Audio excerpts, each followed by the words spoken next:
about that later. Um, so if you don't know anything about me, my name is Alma Wayne Myers.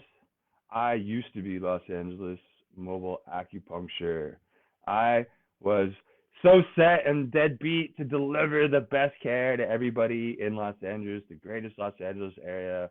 And I was trying to bring all my friends on board, all these other amazing acupuncturists I know, so that we could be a more perfect union, so that we could combine our forces together and do great things. Because one person by himself can't do a whole lot. But when you form a community and you work together towards a goal, you get a lot more done.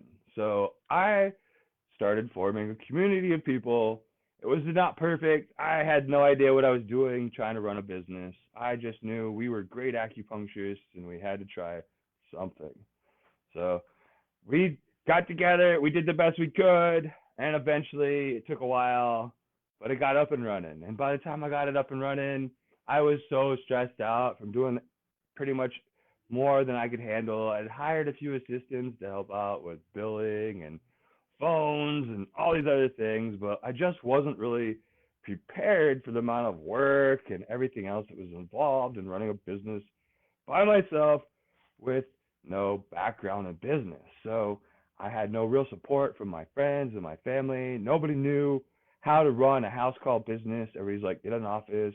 So I just kept doing and researching and trying to figure out the best way to deliver care to people in a way that everyone else had forgotten about. So I brought back house calls.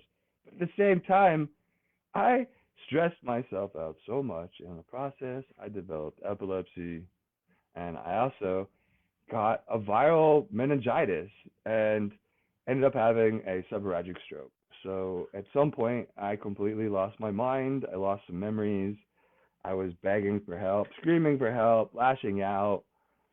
Just, people thought I was crazy for, everything I was going through. And honestly, I was crazy for everything I was going through. It was freezing at 100-degree weather. I'm wearing a scarf and I've got earmuffs on everywhere I go. Just at the doctor's office, I was 93 degrees, and they didn't believe I was that cold, but I was cold everywhere. Had a hot cup of coffee with me, and that's what the thermometer said was 73. But